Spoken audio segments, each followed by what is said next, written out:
Hey, what is up, phone dogs? Beau HD here, and this has been a very eventful week. We've seen new devices from both Apple and Google, including all new software from both of the tech giants.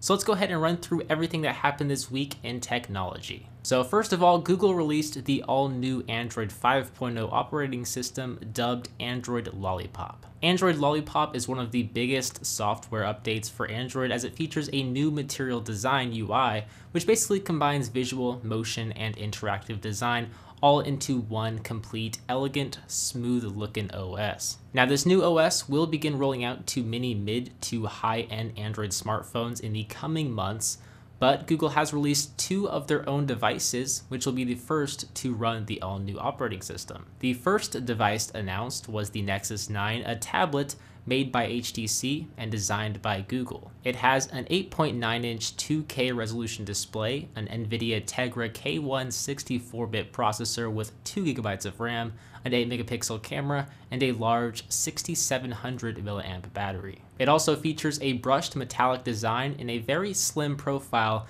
and it just looks absolutely beautiful. It starts at $399 for the 16GB variant. The other Nexus device announced was the Nexus 6, a large 6-inch phablet of a phone made by Motorola and designed by Google. It features a large 5.96 2560 by 1440p QHD AMOLED display, a Snapdragon 805 quad-core processor, Adreno 420 GPU, 3GB of RAM, a 13-megapixel camera, and a 3220 mAh battery.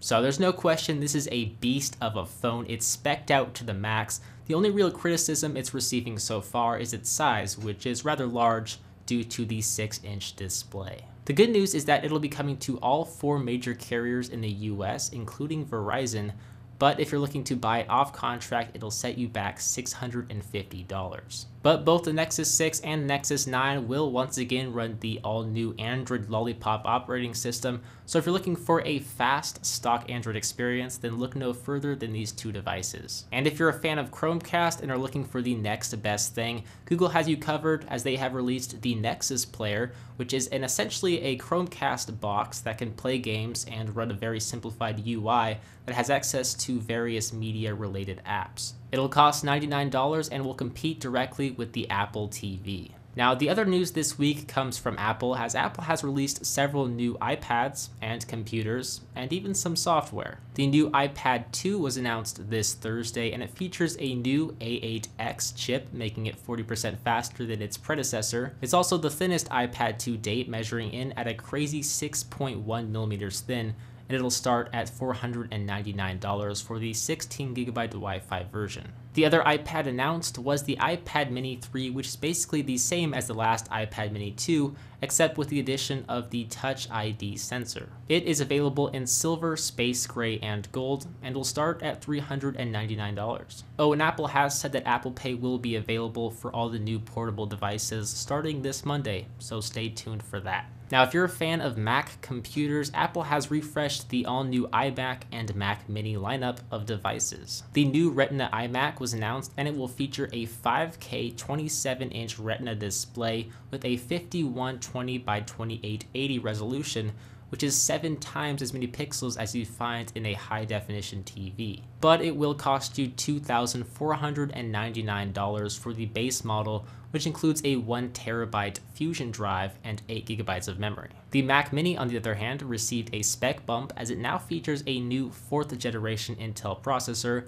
with 2 Thunderbolt 2 ports. The base model has a 1.4 GHz dual-core Intel Core i5 processor, Intel HD 5000 graphics, and a 500GB hard drive with 4GB of RAM. It'll start at $499, making it the cheapest Mac computer to date, and all of the Mac computers announced will be updated to the latest Yosemite OS for free. But with that last bit of news, that was everything that made the news this week in technology. As you can see, it was a busy week. Now, before you go, make sure to let me know which device you are looking forward to the most. There was a lot of devices announced, but you have to pick one, so let me know which one it is by leaving me a comment down below. But as always, guys, I'm Beau HD from phonedog.com. I hope you guys enjoyed this video. Thank you for watching, and I will see you in the next one. See ya.